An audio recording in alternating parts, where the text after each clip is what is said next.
What's up, Seahawks? Welcome back to another edition of Seahawks Central Sports. I'm Neal Lewis alongside Brian Nasto, here with a recap on this past week's athletic events. You'll hear from some of our members about cross country, volleyball, men's tennis, and soccer, as well as interviews with a couple of our women's basketball players from Media Day 2019.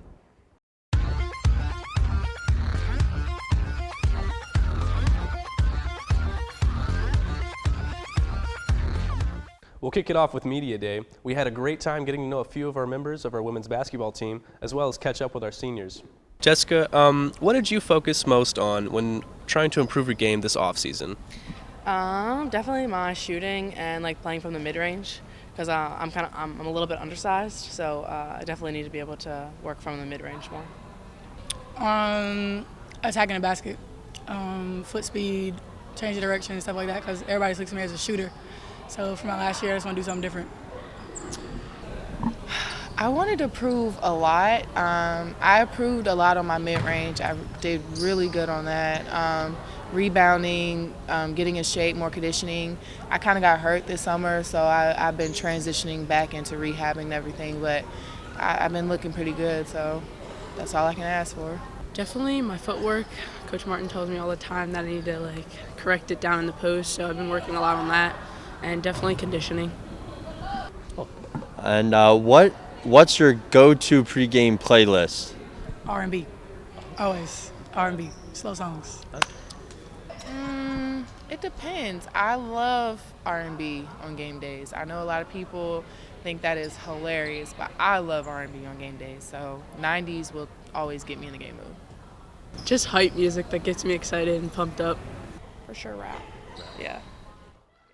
Do you have any pregame rituals that you do before every game? Anything special? Yes. If it's a home game and my mom is here, we do a turn up together. We dance in the house and everything, then she goes her way, I go our way. We come here and I don't like to be the first person on the court. And I know that sounds weird because they say you're always supposed to be the first person to leave. I don't. I always come in last and leave off last. When warm-ups come and it's time to go in the locker room, I stay out and shoot a couple bit and then go in because it gets me my mindset more ready, because sometimes you can go here in your mindset and then down. So I always like to keep myself reserved and fresh. I pray before every game, and I write my friend who died, her name on my shoes, so I'll continue to do that. We're supposed to eat a pregame meal with our team, but ever since I've been in high school, I've always ate the same meal before games, which is sushi rolls, little sushi rolls, and dumplings, which is super weird, but I don't know, it's just been always something I've always done. I sing in the shower. I do wear the same pair of socks every game. We have to wear white socks, but I wear a pair of socks under. So I don't have pregame rituals, but I do have something I do for every game. And I always put a bracelet around my ankle. What kind of ideals or what sort of morality do you plan on passing down to the younger girls on the team? Confidence. I think that's the biggest one for college basketball, for anything.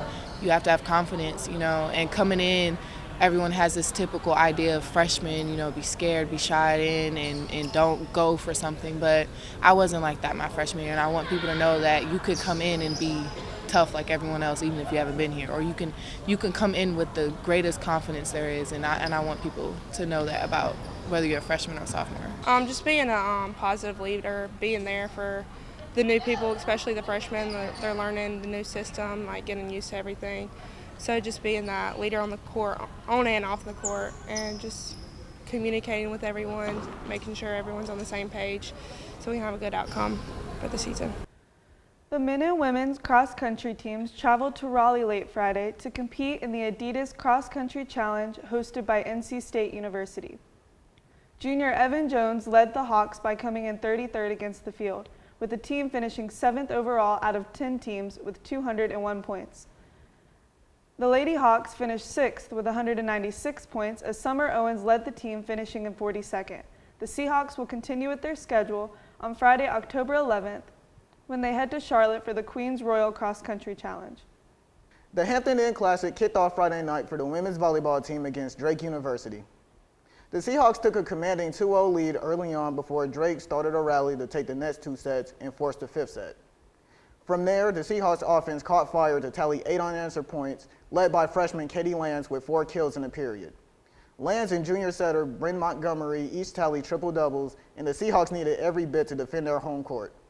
Final score, 3-2 UNCW. Saturday afternoon, the women's volleyball team took on Western Carolina University in the Hamptons Inn Classic. Fortunately, the Seahawks' explosive offense wasn't enough to overcome the Catamounts' shielding defense. They lost 3-1, however, the Seahawks gave them a run for their money.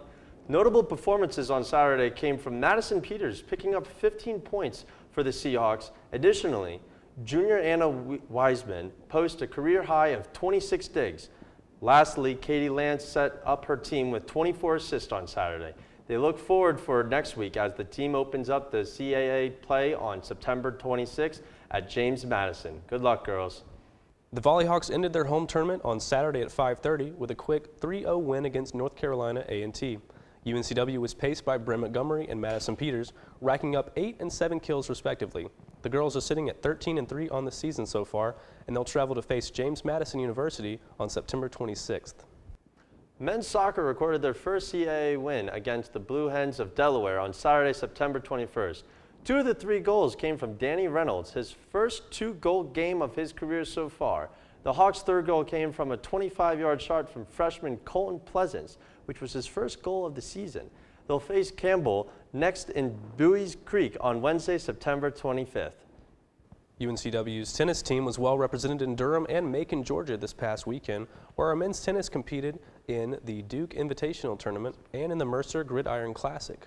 Bruno Calla and Daniel Groom won the men's doubles black bracket, while Austin Hussey and Michael Copeland made it to the semifinals of their doubles bracket.